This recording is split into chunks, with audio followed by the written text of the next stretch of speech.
जय जगन्नाथ जय श्री कृष्ण राधे राधे। जगतर नाथ जगन्नाथ निकट में समस्त मंगल कामना करी चलतु आरंभ करवा आज वैशाख महात्म्य चतुर्थ अध्याय। आपण मैंने तृतीय अध्याय पर्यंत जदि श्रवण कर सारी ताहले निश्चित भाव में जानीपारे जे वैशाख महात्म्य कौन, यह श्रवण द्वारा कौन हुए, पठन द्वारा कौन हुए, वैशाख महात्म्य पालन करने द्वारा कौन हुए।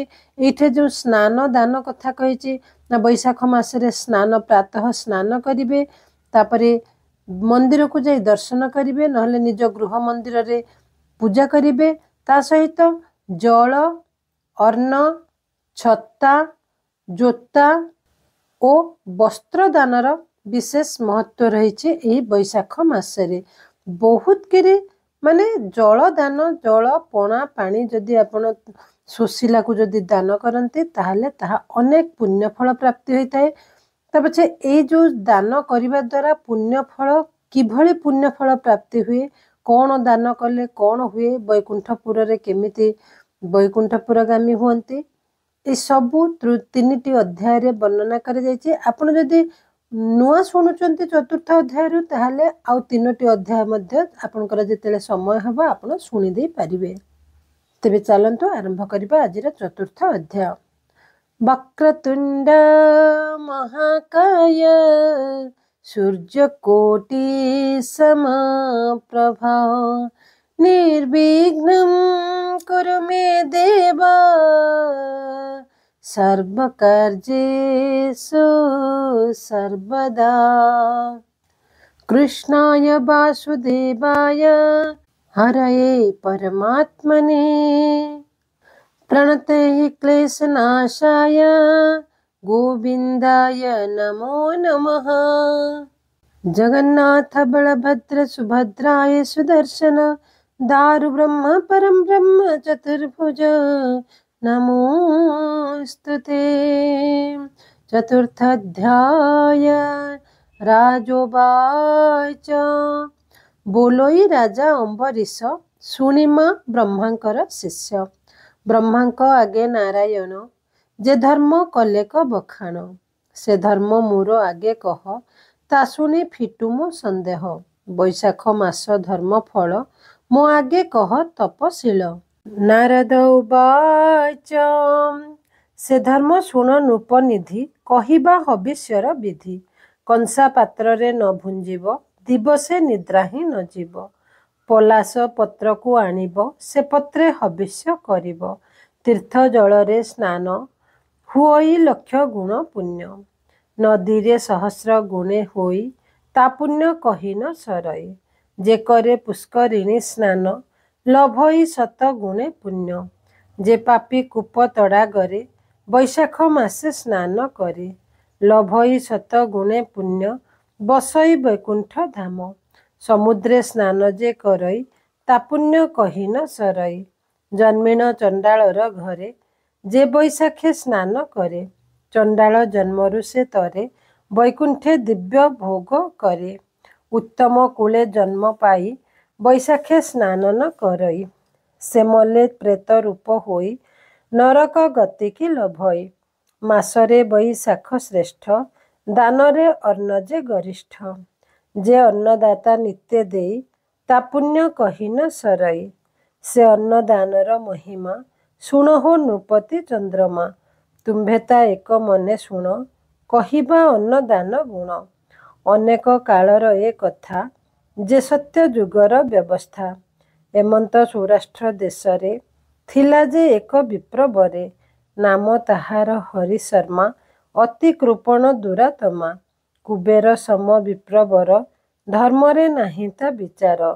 धान्य ताहार थाई जेते संक्षेपी कहिबा ता केते।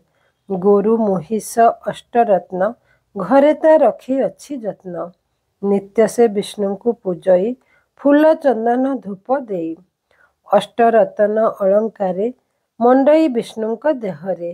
नैवेद्य दिने से न करई व्यर्थे जतने पूजई। क्षुधा तृषादि होई नरे मिलंती से ब्राह्मण द्वारे। दांड दुआरे बसी थाई मारिण घौड़ी दियई। जोगी जे अतिथि सन्यासी ଭିକ୍ଷା ସେ ମାଗିବାକୁ ଆସେ। ଦ୍ୱାରେ ଜଗିଣ ବସିଥାଇ ମାରିଣ ଘଉଡ଼ି ଦିଅଇ। ଘରର କୁଟୁମ୍ବଙ୍କୁ ଅନ୍ନ ସୁସ୍ଥେନ ଦିଅଇ ବ୍ରାହ୍ମଣ। ଆପଣା ସୁସ୍ଥେନ ଭୁଞ୍ଜଇ ଆତ୍ମାକୁ ଦଗ୍ଧ କରିଥାଇ। ଧନ ସେ କରଇ ସଞ୍ଚିତ ଯେସନେ ମଧୁ ମଧୁବ୍ରତ।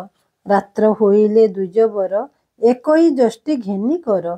ମୂଷାଙ୍କୁ ମାରି ଘଉଡ଼ଇ ତା ଘରେ ନ ପାରନ୍ତି ରହି। ଏମନ୍ତେ କେତେକ ଦିନର ସେ ହରି ଶର୍ମା ବିପ୍ରବର। ମରଣ କାଳ ଯହୁଁ ହେଲା କ୍ଳେଶ ତା ଅଙ୍ଗେ ଆବୋରିଲା। ଭୋକରେ ହନ୍ତସନ୍ତ ହୋଇ କିଛି ସେ ନ ପାରିଲା ଖାଇ। କ୍ଷୁଧା ତୃଷାରେ ସେ ବ୍ରାହ୍ମଣ ଅନେକ ଆକୁଳ ହୋଇଣ।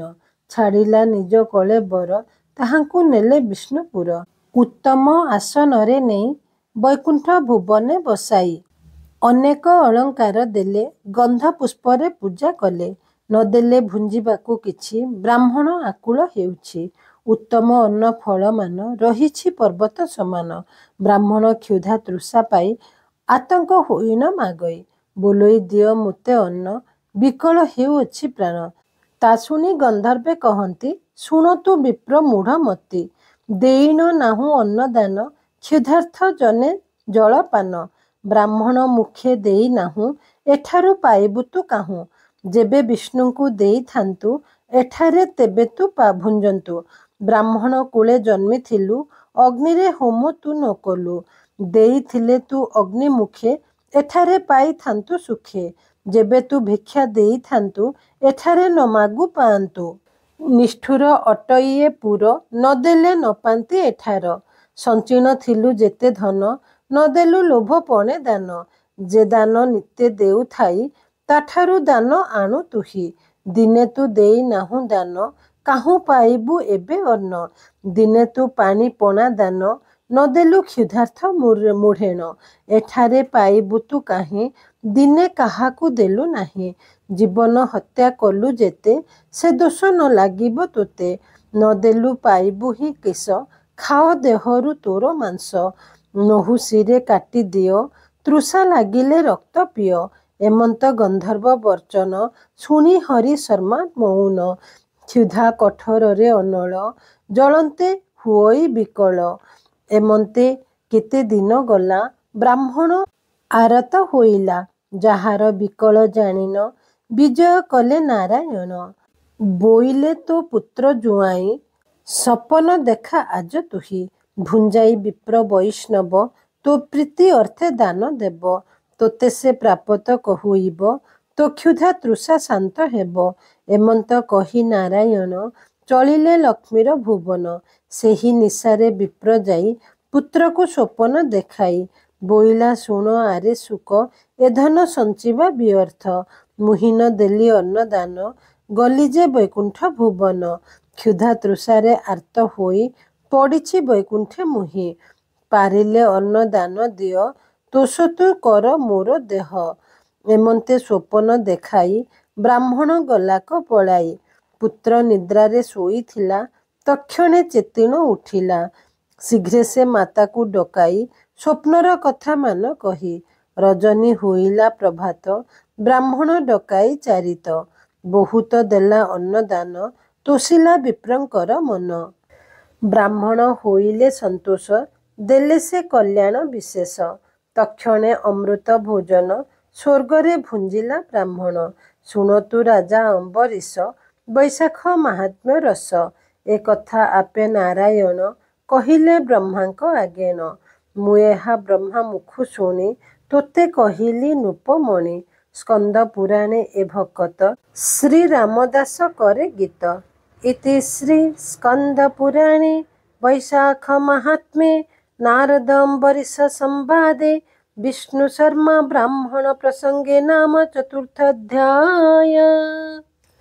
ତେବେ ଇଏ ଥିଲେ ଆମର ଚତୁର୍ଥ ଅଧ୍ୟାୟର କଥା। ଆଶା କରୁଛି ଆପଣମାନେ ବହୁତ ସୁନ୍ଦର ଭାବରେ ବୁଝିପାରିଥିବେ, କାହିଁକିନା ବହୁତ ସରଳ ଭାଷାରେ ଏଇଠି ବର୍ଣ୍ଣନା କରିଛନ୍ତି। ଏଠାରେ ବିଷ୍ଣୁ ଶର୍ମା ନାମକ ଜଣେ ବ୍ରାହ୍ମଣ ଥିଲେ। ସେ ଧନ ସଞ୍ଚୟ କରି ରଖିଥିଲେ। ଠାକୁରଙ୍କୁ ସବୁବେଳେ ପୂଜା କଲାବେଳେ ସିନ୍ଦୁର ଚନ୍ଦନ ଫୁଲ ଦେଉଥିଲେ, କିନ୍ତୁ ନୈବେଦ୍ୟ ଦେଉନଥିଲେ। ସେ ଘରକୁ ଯଦି ଭିକ୍ଷା ବ୍ରାହ୍ମଣ ଯଦି କିଏ ଆସିଲେ ଭିକ୍ଷା ମାଗିଲେ କିମ୍ବା କେଉଁ ଦିନ ଦରିଦ୍ର ଆସିଲେ କାହାକୁ କେବେ ପାଣି ଠୋପେ ଦେଉନଥିଲେ। ଘରୁ ଦୂର ଦୂର ମାରମାର କରିକି ଖେଦୁଥିଲେ। ମାନେ ସିଏ ଧନ ରଖୁଥିଲେ। ମହୁମାଛି ଯେମିତି ତାର ମଧୁ ସଂଗ୍ରହ କରି ରଖେ, କିନ୍ତୁ ସେ କେବେ ଖାଇପାରେନି। ତାର ଖାଇଲା ବେଳକୁ ସେ ମହୁ ନଥାଏ, ସଂଗ୍ରହ କରିକି ରଖେ। ତା ଯେତେବେଳେ ମଣିଷ ହାବୁଡ଼ ପଡ଼େ ସେ ମହୁଟାକୁ ସେମାନେ ମହୁ ମାରିକିରି ନେଇଯାଆନ୍ତି। ଠିକ୍ ସେମିତି ଏଇ ବ୍ରାହ୍ମଣ ଅନ୍ୟ କିଏ ଯଦି କେଉଁଠି ଦାନ ଦେଉଛି ତାହେଲେ ତାର ଯାଇକରି ସେ ଦାନ ଗ୍ରହଣ କରିନେଉଥିଲେ, କିନ୍ତୁ ସେ କେବେ କାହାକୁ ପାଣି ଠୋପାଏ ବି ଦାନ ଦେଇନଥିଲେ। ଏଣୁ ତାଙ୍କର ଅନ୍ତେ ମାନେ ତାଙ୍କର ମୃତ୍ୟୁ ପରେ ସେ କିଭଳି କଷ୍ଟ ପାଇଲେ ତାହା ଏଇଟା ବର୍ଣ୍ଣନା କରିଛନ୍ତି। ସେ ଯେତେବେଳେ ବୈକୁଣ୍ଠପୁରରେ ଭୋକରେ ଆତୁର ହେଇଯାଉଥିଲେ, ସେତେବେଳେ ତାଙ୍କୁ ଗନ୍ଧର୍ବମାନେ କହୁଥିଲେ ଯେ ତୁ ତ ଦିନେ ଦେଇନୁ ମର୍ତ୍ତ୍ୟପୁରରେ, କାହାକୁ କେବେ ଦିନେ ତ ଖାଇବାକୁ ଦେଇନୁ, ଆଉ ଆଜି ଏଠି କେମିତି ମାଗୁଛୁ? ଯଦି ଦେଇଥାନ୍ତୁ ତାହେଲେ ତୁ ଆଜି ପାଇଥାନ୍ତୁ। ଅତି ଆତୁର ହେଇଯାଇଥିଲେ ସେ ବୃଦ୍ଧ ବ୍ରାହ୍ମଣ। ତାପରେ ଭଗବାନ ବିଷ୍ଣୁ ଆସିଥିଲେ, ତାଙ୍କୁ କହିଲେ ଯେ ତୁ ଯେମିତି ଅନ୍ନଦାନ ଦେଇନଥିଲୁ, କୌଣସି ପ୍ରକାର ଦାନ ଦେଇନଥିଲୁ, ସେଥିଲାଗି ଆଜି ଏଇ କଷ୍ଟ ପାଉଛୁ। ତୁ ଯେଉଁ ସଞ୍ଚୟ କରିକିରି ଧନ ରଖିଛୁ, ତୋ ପୁଅକୁ ତୋର ଜ୍ୱାଇଁକୁ ଯାଇକିରି ସ୍ୱପ୍ନରେ ଦିଅ ଯେ ତୋତେ ସେମାନେ ଖାଇବାକୁ ଦେବେ, ତାହେଲେ ତୁ ଏଇଠି ପାଇବୁ। ସେମିତି ଠିକ୍ ସେଇଭଳି ଭାବରେ ସେ ଯାଇକିରି ତାର ପୁଅକୁ ରାତିରେ ସ୍ୱପ୍ନ ଦେଇଛନ୍ତି, ଆଉ ତାର ପୁଅ ସକାଳୁ ଉଠିକିରି ଚମକିକିରି ଉଠିଛନ୍ତି। ଆଉ ବ୍ରାହ୍ମଣ ଡକେଇକିନା ତାଙ୍କୁ ବହୁତ ଅନ୍ନ ବସ୍ତ୍ର ସହିତ ଦାନ କଲେ। ତାପରେ ସେ ଦେବଶର୍ମା ନାମକ ବ୍ରାହ୍ମଣ ବୈକୁଣ୍ଠପୁରରେ ଅନ୍ନ ଭୋଜିବାକୁ ପାଇଲେ। ତେବେ ଏଠାରୁ ଅତି ସହଜରେ ଆକଳନ କରିହେଉଛି ଯେ ଦାନ ପୁଣ୍ୟର ମହତ୍ତ୍ୱ କେତେ ରହିଛି। ଖାଲି ଆମେ ଯେ ଆମର ସ୍ୱାର୍ଥକୁ ଦେଖିକିରି ଖାଲି ଆମେ ଏକୁଟିଆ ଖାଇବା, ଆମେ ଏକୁଟିଆ ଧନ ସଞ୍ଚୟ କରିବା ନାହିଁ। ଆମର ଶକ୍ତି ହିସାବରେ ଆମର ଯେତିକି ଶକ୍ତି ଅଛି, ଆମ ପାଖେ ଯଦି ନାହିଁ ବେଶୀ, ତାହେଲେ ଯେଉଁ ପରିମାଣର ଆମର ଅଛି ସେତିକି ପରିମାଣରେ ଆମେ ଅନ୍ୟକୁ ସାହାଯ୍ୟ କରିବା ଉଚିତ। ଆମ ଅନ୍ୟକୁ ଦାନ ଦେବା ଉଚିତ। ଏ ବୈଶାଖ ମାସରେ ପାଣି ପଣା ସବୁ ଦେବାର ଉଚିତ। ତୃଷାର୍ତ୍ତକୁ ସୁଶୀଳାକୁ ପାଣି ପଣା ଦେବା ଉଚିତ।